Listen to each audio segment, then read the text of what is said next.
რა დარჩათ დამკვეთებს რა უნდა გააკეთონ. ანუ საქართველოში ფაქტიურად ხელისუფლებამ და საზოგადოების ხარდაჭერით ხელისუფლებამ მოუგო დამთავრებულია ამათი ამბავი მორჩა. ეს არის გადაშენების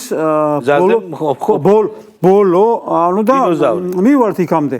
ანუ ხელისუფლებამ მოუგო ერთადერთი შანსი აქვს დარჩენილი. ერთადერთი. დიახ. დაპირისპირება საზოგადოების სამოქალაქო ქვეყანაში და ცეცხლის გაჩაღება ადგილზე.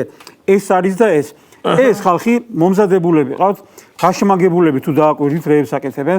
ჯერ ქართველი ადამიანი, კაცი და ქალი გამოვლენს ასე რო ექცევი ესე რო აგინებ, ანუ კაცობა არ აქვს, ღირსება არ აქვს, არაფერი არ აქვს, ანუ ესენი არიან ზნედაცემული ადამიანების კატეგორია, რომელიც მოაგროვეს და დაგეშეს იმაზე, რომ როგორმე საქართველოში გაჩაღდეს სამოქალაქო დაპირისპირება. ეს არის ორჯერორი. მეტი გამოსავალი აღარ აქვს. ანუ სასწორის სპინაზე არის როგორ იტყვიან ან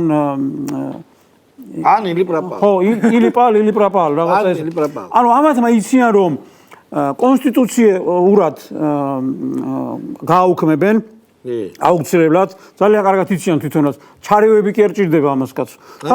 სასამართლო მიიღებს გადაწყვეტილებას, ეს სამართლების სწორი დასკვნის შემდეგ პროკურატურაში დაიწყება გამოძიებები იმ საქმეებზე, რაც განხილული იქნა კომისიაზე და ბევრ ადამიანს მოუწევს პასუხისგება თავის მიერ ჩადენილ დანაშაულებზე და რა რჩებათ ეხლა უყურეთ, ესენი გამოეთიშებიან საერთოდ პროცესებს, აკრძალული იქნება როგორც პარტია და დარჩა რომ პარტიები გახარია, დარჩა ლელო და ის პატარა გირჩი, რომლებიც რაღაცა ფორმით შეძლებიან არჩევნებში მონაწილეობას მიიღებენ და საკრებულოებში. ამ დროს გახარია ჯგუფი შევიდა პარლამენტში, ანუ პარლამენტში ეს ხალხი შევა საკრებულოებში ესენ.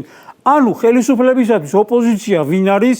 ოპოზიცია არის ვინც მონაწილეობას მიიღებს თვითმმართველობაში და ქვეყნის მმართველობაში. მორჩა და გათავდა. დანარჩენი ეხლა ესენი აღარც პარტია იქნება, არც ლიდერი არ აყავთ, აღარავინ აღარ არის.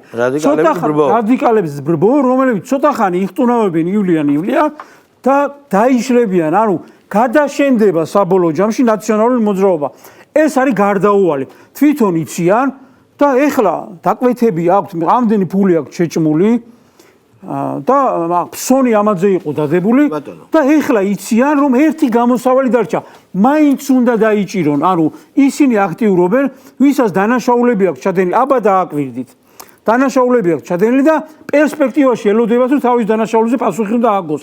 გადაშენების გზაზე არიან და ჩვენ მოვესწრებით უახლოეს პერიოდში, ერთი წლის მაქსიმუმ პერიოდში მოვესწრებით იმას, რომ ნაციონალური მოძრაობა და ის რადიკალური დაჯგუფება, რომ მის სატელიტები საერთოდ გადაშენდებიან, აღარ იქნებიან.